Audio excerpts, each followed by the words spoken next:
हमारे माननीय खड़गे जी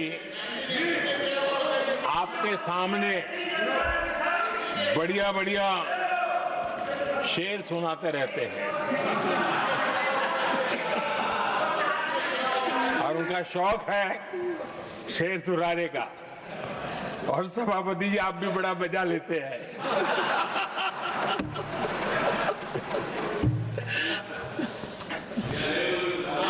एक शेर मैंने भी कहीं पढ़ा था,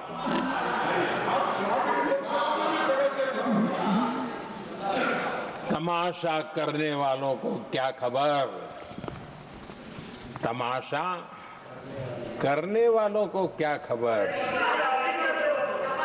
हमने कितने तूफानों को पार कर दिया जलाया है, हमने कितने तूफानों को पार कर दिया जलाया है। आदरणीय सभापति जी, मैं आदरणीय खड़गे जी वरिष्ठ नेता है और मैं हमेशा सम्मान करता हूँ और इतना लंबा समय सार्वजनिक जीवन ये छोटी बात नहीं है।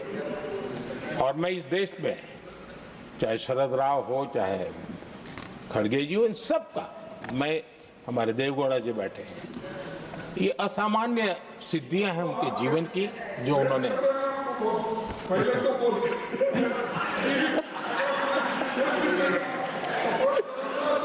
ऐसा है खड़गे जी, आपको आपके घर में तो ये बातें सुनने को नहीं मिलेगी, मैं ही बताऊंगा।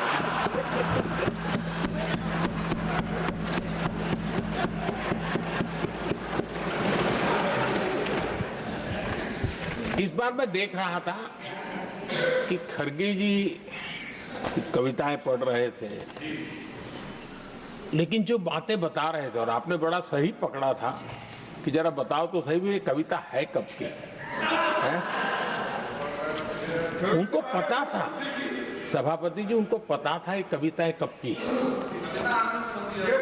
भीतर कांग्रेस की दुर्दशा का इतना दर्द पड़ा था, लेकिन वहां हालत यह है कि बोल नहीं सकते, तो उन्होंने सोचा ये अच्छा मंच है यही बोल दें,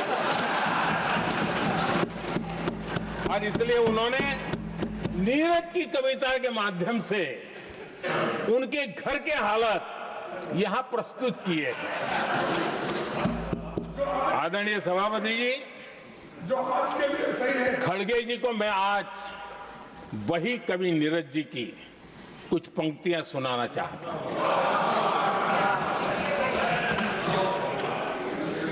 कांग्रेस सरकार का जो दौर था उस समय नीरज जी ने ये कविताएं लिखी थी और उसमें उन्होंने कहा था, है बहुत अंधियारा, है बहुत अंधियारा, अब सूरज निकलना चाहिए,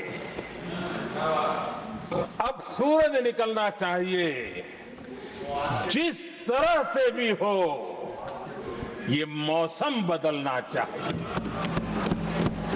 जिस तरह से भी हो ये मौसम बदलना चाहिए। नीरज जी ने कांग्रेस के उस कालखंड में ये कविता कही। 1970 में जब कांग्रेस, अरे चारों तरफ कांग्रेस ही कांग्रेस का राज चलता था, उस समय नीरज जी का एक और कविता संग्रह प्रकाशित हुआ था,